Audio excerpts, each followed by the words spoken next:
Buenas noches y bienvenidos a nuestro espacio de entrevistas. Seguro que todos ustedes han oído hablar e incluso han intentado comprender el hallazgo de las ondas gravitacionales que han confirmado la teoría del Big Bang. Pues ese hallazgo se produjo en una base antártica donde estuvo durante un año trabajando e investigando el aragonés que hoy me acompaña. Carlos Poves, físico de astropartículas y ahora mismo investigador del Instituto de Ciencias de los Materiales de Aragón. Muchas gracias por acompañarnos. Hola Victoria, un saludo, muchas gracias a vosotros por la invitación. Bueno, antes de hablar de la Antártida, donde estuviste, de ese hallazgo de las ondas gravitacionales, vamos a conocerte un poquito mejor, porque tú naciste en Zaragoza, pero te criaste en Gallur, y allí fue donde nació tu afición a mirar el universo. Bueno, sí, en casa mi padre desde pequeño había un telescopio ahí y bueno, siempre pues bueno, me transmitió un poco el interés, ¿no? Veíamos, me acuerdo, Cosmos, la serie de pequeño. Ya no se hacen series así. Y bueno, ahora la han repuesto, hay han repuesto Cosmos. Y bueno, sí, la verdad que a través de libros de divulgación y de programas, pues siempre me ha interesado tanto la ciencia como la aventura, ¿no? Además teníamos el Moncayo ahí muy cerca también para iniciarme en el montañismo. Y bueno, sí, desde muy pequeño. Bueno, esas aficiones no te han abandonado en toda tu vida, pero luego vas a la Universidad de Zaragoza, te doctoras en ciencias físicas con la especialidad de física experimental de astropartículas. ¿Pero qué es esto exactamente? Para el que no sepa nada de esto. Un poco técnico, ¿no? En realidad, bueno, no se diferencia demasiado de lo que puede ser la astronomía, es decir, estudiar el universo. Lo que pasa que nuestra visión del cosmos está muy condicionada por la luz, que es lo que podemos ver con nuestros ojos, ¿no? Y sin embargo sabemos que esa luz es una fracción ínfima de lo que llamamos el espectro electromagnético. No hay más que ver, por ejemplo, cuando nos hacemos una radiografía, pues bueno, nos están atravesando unos rayos que no vemos con nuestros ojos y sin embargo están fotografiando nuestros huesos, ¿no? O, por ejemplo, cuando hablamos por teléfono, es algo tan natural hoy en día, pues están saliendo unas ondas del teléfono que nos están permitiendo comunicarnos con la otra punta del planeta. Y lo sorprendente es que todos esos fenómenos en realidad tienen la misma base. Son ondas electromagnéticas de mayor o menor energía.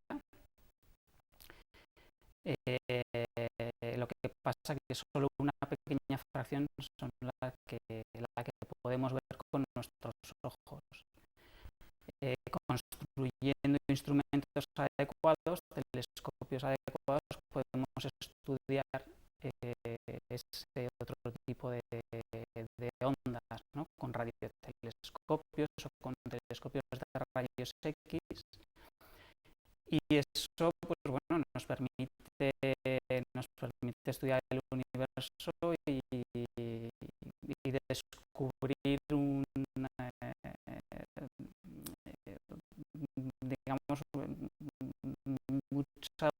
más información de la que podríamos captar a simple vista.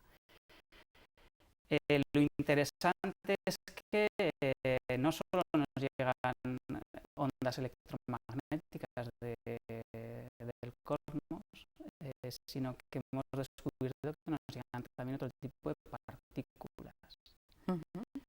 Y esto es lo que llamamos astropartículas. Pero bueno, no son ondas electromagnéticas y por tanto no podemos utilizar los mismos instrumentos y telescopios que para estudiar la luz, por ejemplo. Entonces necesitamos desarrollar instrumentos un poco diferentes que, bueno, pues es lo que condiciona, lo que hace, por ejemplo, que uno se tenga que ir al polo sur a estudiar estas partículas, por ejemplo, los neutrinos también, ¿no? Antes de llegar al polo sur, tú, aunque eres muy joven, has pasado ya gran parte de tu vida bajo tierra, me explico. Sí. 10 años en el laboratorio subterráneo de Canfranc, 3, si no me equivoco, en el de Gran Aso. ¿Por qué hay que meterse bajo tierra para estudiar el universo? Es bastante paradójico, ¿no? Parece. Bueno, en este instante que estamos aquí hablando tú y yo, nos están atravesando cantidad de partículas, precisamente que no vemos, sin embargo nos están atravesando. Y bueno, pues si pusiésemos nuestros detectores aquí para estudiar el cosmos, pues esta lluvia de partículas que nos está cayendo, que se genera en la atmósfera, pues nos estaría entorpeciendo, ¿eh? Sería como intentar ver las estrellas de día. Necesitamos esperar a la noche para que la luz del sol no nos estorbe. Pues de alguna forma en la atmósfera se genera una cantidad de partículas que llamamos rayos cósmicos y que si pusiésemos, como digo, nuestros detectores aquí para estudiar el universo, pues nos estarían estorbando. El truco está en meterse debajo de una montaña para que esos rayos cósmicos que nos estorban se hayan absorbido y afortunadamente las partículas que a nosotros nos interesan, como pueden ser los neutrinos, las partículas de materia oscura, son lo suficientemente escurridizas como para colarse por la montaña y llegar hasta nuestros detectores, ¿no? Y de esa manera la materia oscura, por ejemplo, que hay detectores en Canfranc, ¿exactamente qué es? Bueno, pues se tienen evidencias desde ya el siglo pasado de que la materia que vemos con telescopios ópticos no es toda la que hay,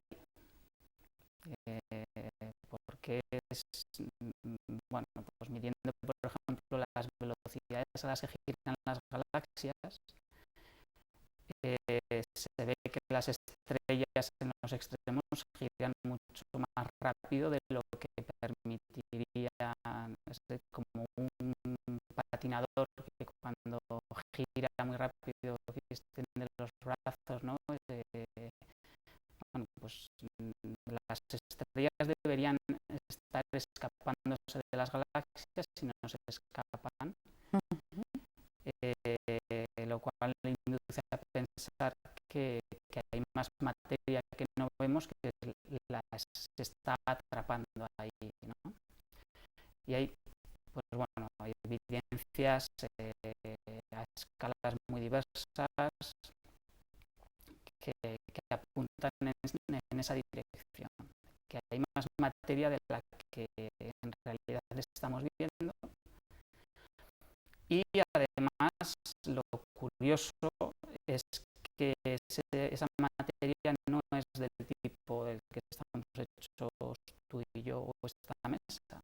Es un nuevo tipo de partículas que no hemos sido capaces de detectar todavía y que de momento no encajan demasiado en las teorías que tenemos, de manera que ahí tenemos un poco una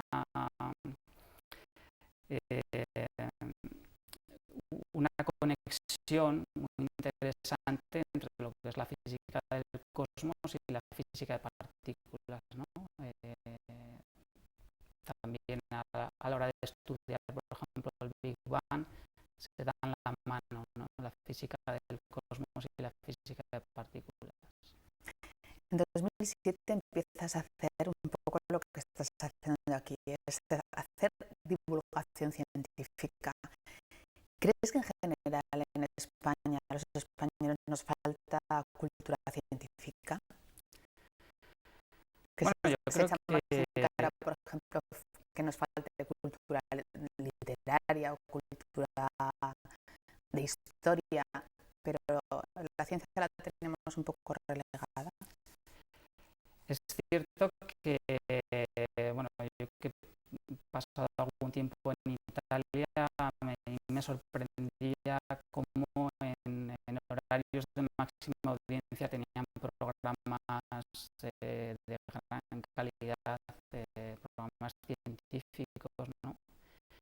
Y es cierto que allí en Italia hay una tradición científica muy importante que quizá falta aquí en España. Pero yo creo que, bueno, la curiosidad es algo innato al ser humano, ¿no? Y nos falta quizá un poquito ese empuje, pero cualquiera se interesa, ¿no? por el milagro de la vida, del cosmos. Simplemente, pues bueno, necesitamos una pequeña ayuda para llegar a descubrirlo. El problema es que la ciencia se ha desarrollado tanto, está tan especializada que es muy difícil llegar a comprender, pues, los detalles, ¿no? Pero sí creo que los científicos podemos al menos transmitir la pasión y el interés que hay detrás de todo eso, ¿no? Entonces, bueno, yo creo que es posible hacer divulgación. Vamos a poner un ejemplo concreto. Hace poco más de un año se descubría el bosón de Higgs, que era algo que estaban investigando, se hablaba de ello, se teorizaba, pero realmente fue un hallazgo de unas dimensiones que al resto de gente nos cuesta entender. Pero ¿qué significa, por ejemplo, ese hallazgo para la ciencia y al final para todos los demás? Bueno, es difícil efectivamente el que la ciudadano de a pie diga, bueno, esto a mí en qué me afecta, ¿no? A mí me gusta, tendemos los científicos a caer un poco en intentar pues encontrar aplicaciones directas de nuestras investigaciones. Pero ahora, lo cual no quiere decir que en un futuro efectivamente, quizá el problema de la ciencia es que está sufriendo un poco, ha tenido demasiado éxito, ¿no? Entonces, no somos conscientes realmente de la cantidad de ciencia básica que hay detrás de cualquier, pues eso, un smartphone mismo, ¿no? Hay muchísima ciencia básica ahí detrás. Lo que pasa que, bueno, uno no se levanta por la mañana y dice voy a inventar un teléfono móvil. Es necesario que exista el conocimiento necesario, ¿no? Y eso es lo que genera la ciencia básica. Entonces a mí me gusta hacer hincapié en que el objetivo y la utilidad de la ciencia básica es generar conocimiento. Las aplicaciones surgen y desde luego es muy importante porque no siempre es trivial dar el paso de las teorías, ¿no? Digamos, a las aplicaciones prácticas. Ahí es también importante el cubrir ese salto. Pero yo intento no caer un poco en esa trampa de decir, bueno, la ciencia básica tiene que dar inmediatamente una aplicación, porque muchas veces la aplicación es insospechada, o sea, no estás planeando ese tipo de... Y bueno, en el tema, por ejemplo, de la física de partículas, al que corresponde esto del bosón de Higgs, pues bueno, es que no hay que irse tan lejos porque hoy en día en la física médica muchísimos métodos de diagnóstico utilizan técnicas de física de partículas. Cuando nos estamos haciendo una tomografía por emisión de positrones, estamos utilizando nada menos que antimateria, que es algo que, bueno, pues que hipotizaron, teorizaron los físicos de los años 30 del siglo pasado y que en su momento era algo totalmente fuera de la realidad, ¿no? Fuera del mundo cotidiano. Mientras que hoy en día es algo muy, muy tangible. Vamos a volver a repasar tu carrera de investigador. En noviembre de 2011 llegas a la base antártica Amundsen Scott. ¿Cómo llegas hasta ahí? Porque no debe ser fácil, ¿no? Son 50 personas, creo recordar que estabais ahí. No debe ser fácil ser uno de esos 50. Bueno, pues la verdad es que viviéndolo en perspectiva, sí que veo que he tenido muchísima suerte, ¿no? No es algo que haya perseguido, como uno puede pensar, ¿no? Como un sueño de infancia, el ir allí. Surgió, pues bueno, por unas circunstancias tanto personales como profesionales.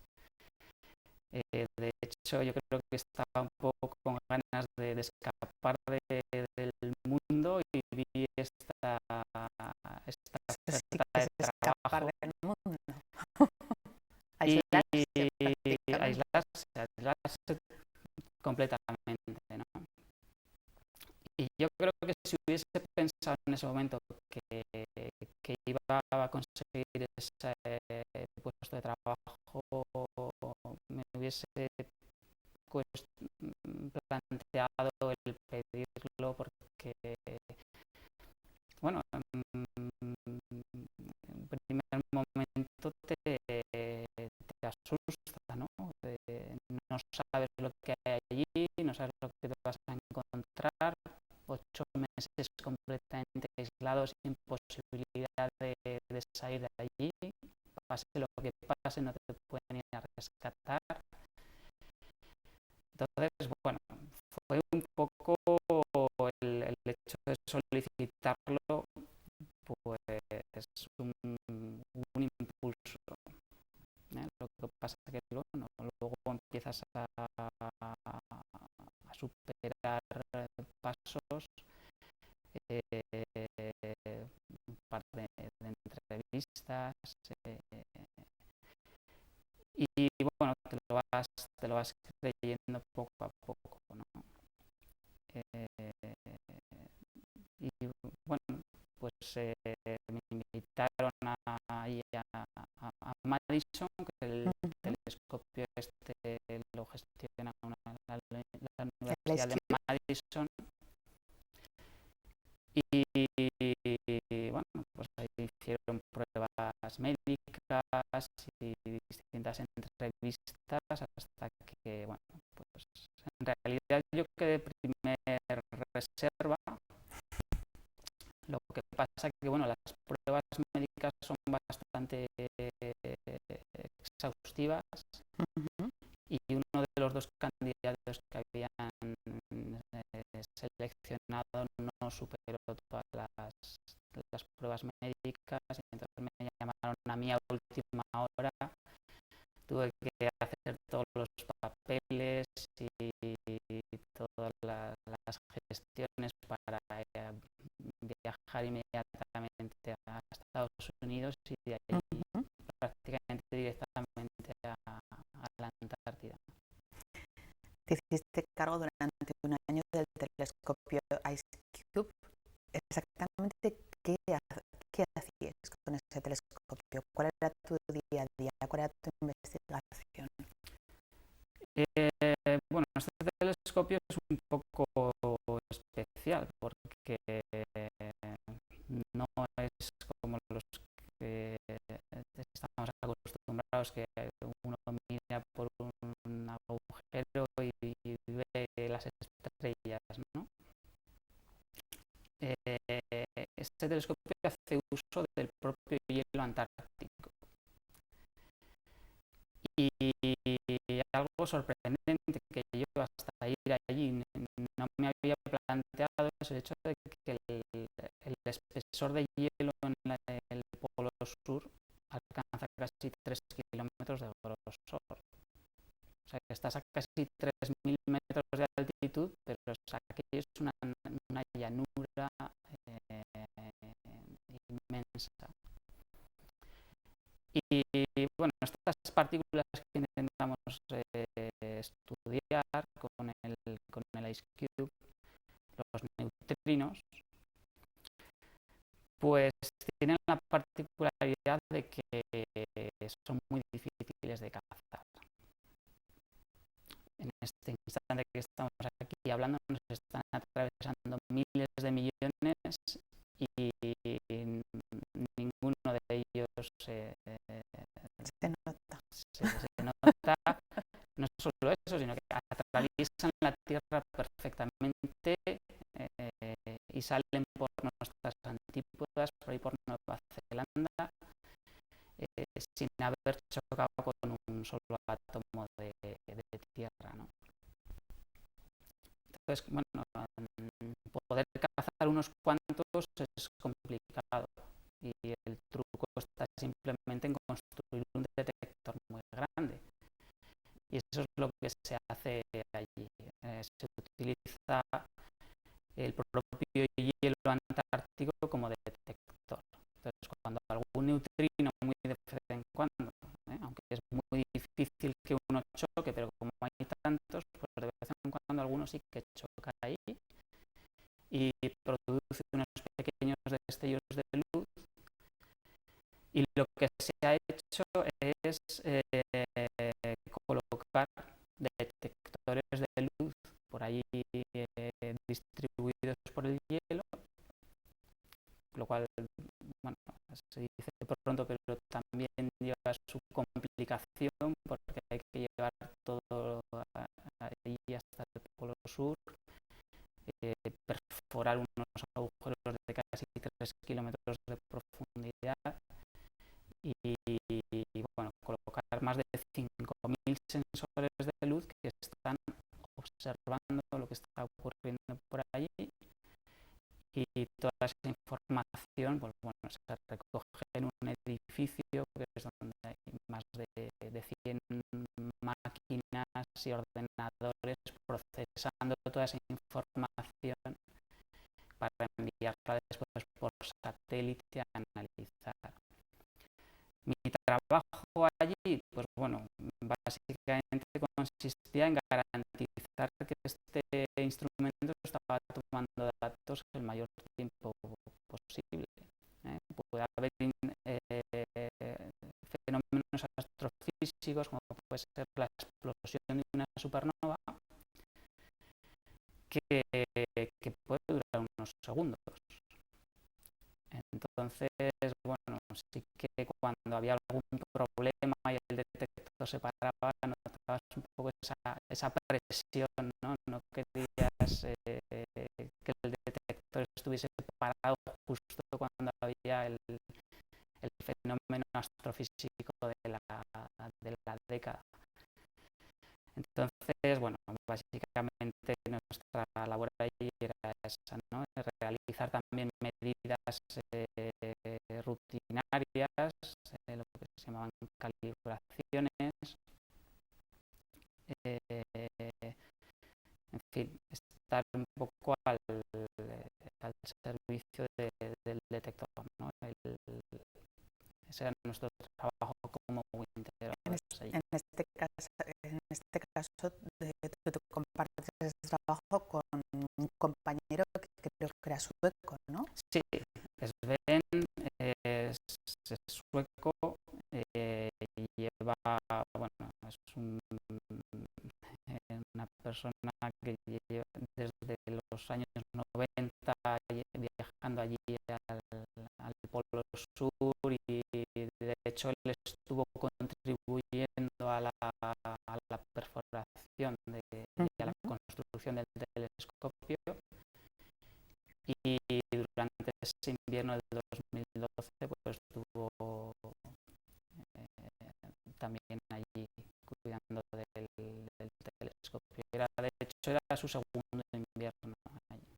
Y eso debe ser como una torre de Babel, ¿no? Hay toda clase de nacionalidades trabajando juntas. Bueno, la base es americana, con lo cual la mayor parte de la gente es americana, sobre todo bueno, el personal de apoyo, ¿no?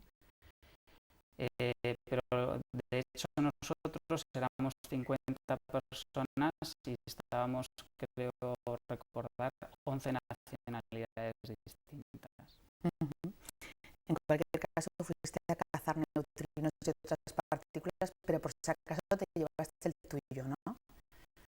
Sí, bueno, si te refieres a neutrino, ¿no? La mascota, sí, además la compré aquí en Zaragoza y la llevé conmigo, me iba sacando fotos en el viaje y en distintas zonas, y bueno, fue un fenómeno en la red, porque iba colgando ahí en el Facebook y se ha hecho más famoso que el neutrino. ¿Y cómo se vive en un lugar en el que creo que alcanzasteis la temperatura máxima, que fue menos 12 grados bajo cero? ¿Cómo se vive en esas circunstancias en las que me comentabas que si te quitas el guante se te pueden helar las yemas en cuestión de segundos casi? Pues bueno, la percepción de frío allí es muy diferente a la que tenemos aquí, desde luego. Es un frío muy, muy distinto. Aquí con el cierzo yo creo que estamos ya... que tienes más frío aquí que allí. Pues sí. ¿Sí? O sea, con el cierzo tienes que abrigar muy bien y lo que pasa es que, bueno, al mismo tiempo eso nos yo creo que la gente de aquí del valle estamos hechos para todo, ¿no? Entonces, bueno, es un frío mucho más seco, no, no hay prácticamente humedad ahí en el interior del continente. Y entonces, si no sopla viento, yo recuerdo que en el verano, que temperaturas típicas pueden ser 20-30 bajo cero, se soportan perfectamente a cara descubierta. Incluso a veces salías a despedir amigos al avión y salías con ropa normal, ¿no? Te ponías unos No es un guantes trabajo para finos frioleros, ¿no? y... No, pero es curioso, ¿eh? Yo soy bastante friolero Sí, y allí realmente no tenía esa sensación de tiritar, ¿no? Y bueno, sí, casualmente se registró el día de Navidad de 2011 la temperatura máxima desde que hay registros históricos y fueron durante unas poquitas horas 12 bajo cero, ¿no?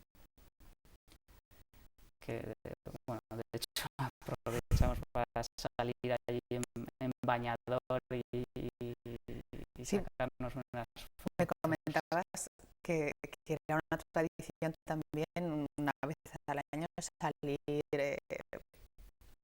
desnudos o sin ropa. Bueno, Ir al eso club de los 300, que serían los 300 locos, ¿no? Solo sí, los 300. 300 locos, sí, sí, o ¿Eso cualquier cómo es? apelativo que queráis encontrar.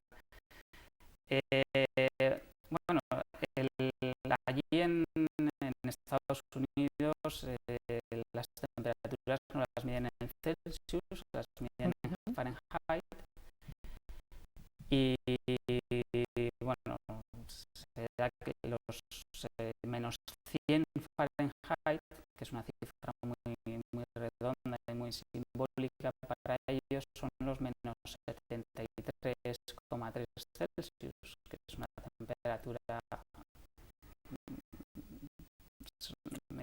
increíble, ¿no? Y se alcanza muy poquitas veces a lo largo del año, en momentos muy puntuales.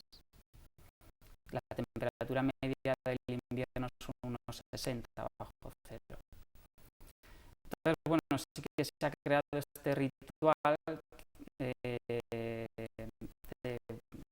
cuando se alcanza esa temperatura, poner la sauna a más 200 Fahrenheit, que son 93 positivos Celsius, y calentarte ahí hasta todo lo que puedes aguantar y entonces salir desnudos a la marca del polo sur, la marca que indica los 90 grados sur. Y bueno, es curioso que puedes aguantar allí 4 o 5 minutos perfectamente mientras aguanta el calor corporal y es una sensación, bueno, cuando menos curiosa. Sí, curiosa, seguro. De todas maneras, durante todo el tiempo que estuviste ahí, que seguro que estuviste todo el tiempo pegado al telescopio, por lo menos los turnos que te tocaban, ¿tuviste tiempo incluso para hacer un maratón? Bueno, de alguna manera hay que llenar el tiempo y desde luego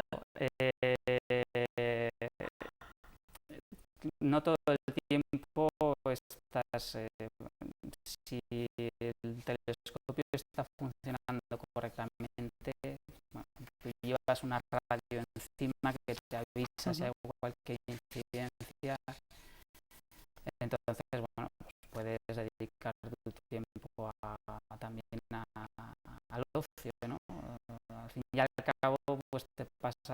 estás un año entero sin salir de allí. Es importante también es lo que hablábamos también del Club de los 300, pues es una manera un poco también de desconectar, ¿no? Entonces, bueno, sobre todo en el verano, que hay más gente, hay mucha actividad, pues bueno, el día de Navidad se celebra tradicionalmente una carrera más cortita que se llama la carrera alrededor del mundo, porque muy poquito pisas todos los usos horarios, ¿no? Y después, bueno, pues había una persona allí que pues muy aficionada a las maratones, que había estado también el año anterior, y decidimos organizar el día de Nochevieja un maratón. Y bueno, la verdad que pues una experiencia. Hizo relativamente buen día, fueron solo 25 bajo cero.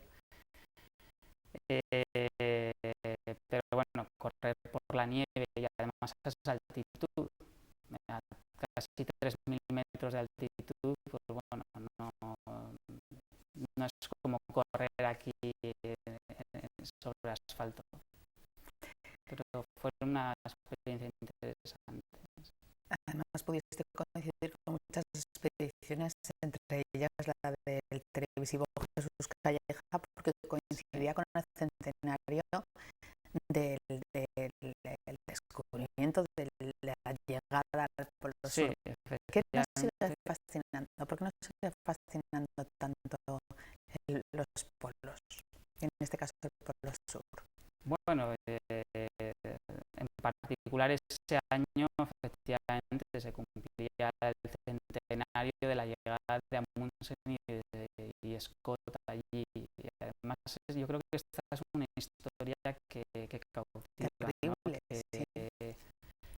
Que fascina un poco por lo trágica que fue, ¿no?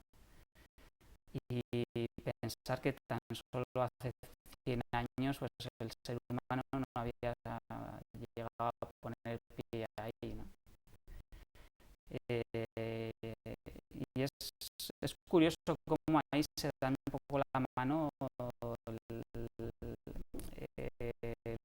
la atracción por la aventura y la atracción o el interés por la ciencia, ¿no? Yo creo que son muy similares, ¿no? Ese interés del ser humano por ir un poco más allá. Y bueno, sigue siendo, aunque hay muchos de los retos están ya hechos, ¿no? La travesía antártica, pues sigue atrayendo y bueno, pues por ejemplo este verano austral, pues ha sido la primera vez que se ha llegado con bicicleta al Polo Sur, ¿no? Entonces, bueno, el ser humano siempre está inventando nuevos retos.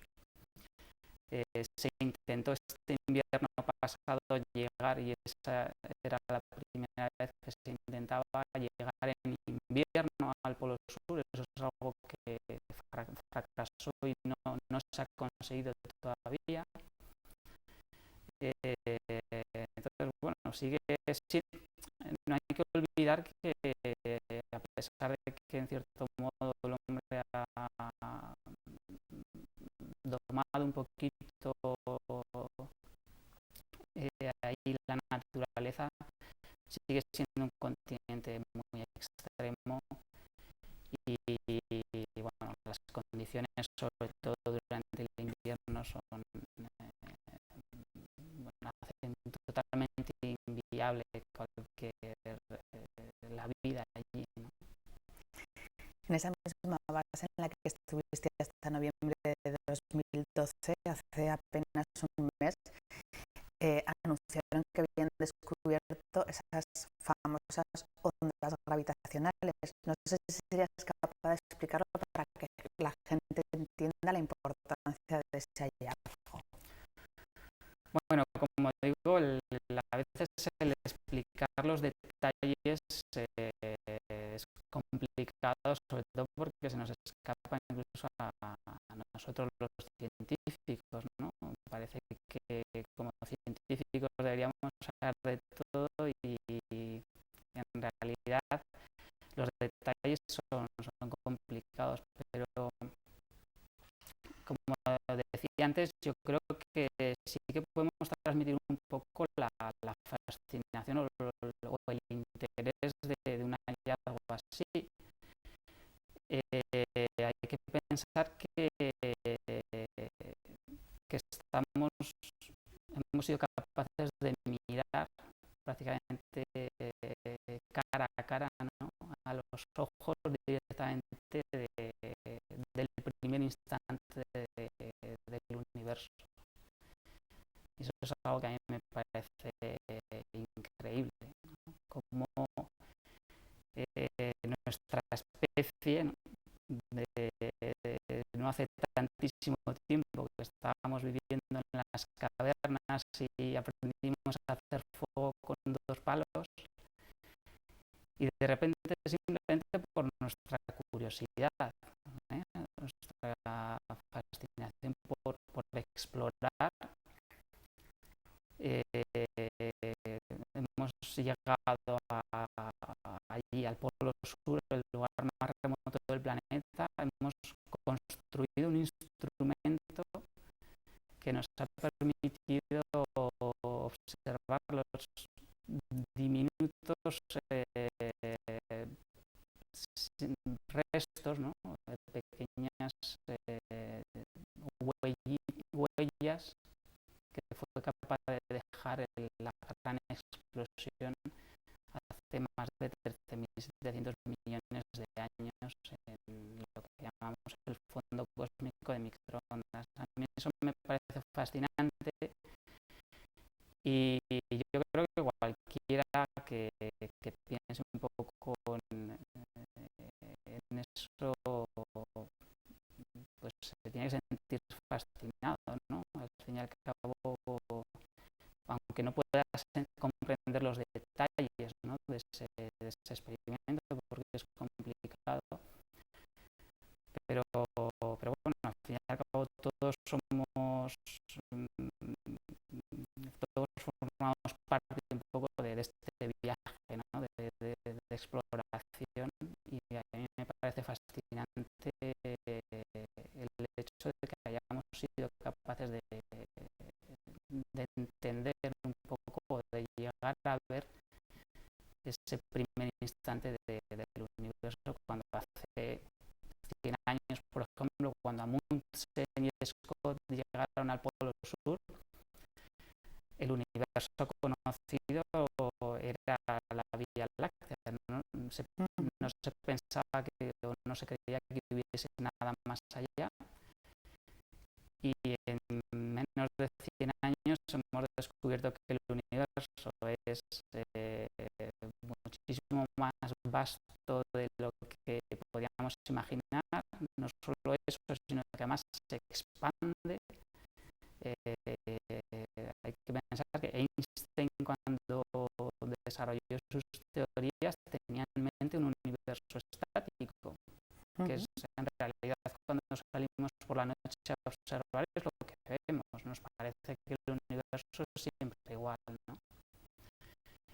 Y sin embargo, bueno, pues hemos sido capaces de entender y de observar que se está expandiendo. No solo eso, además se está expandiendo cada vez más deprisa. Y eso es algo que no sabemos todavía por qué. Los jóvenes que quieran dedicarse a esto tienen ahí mucho por descubrir todavía. Hay mucho por descubrir. Y yo creo que eso es lo interesante de este hallazgo.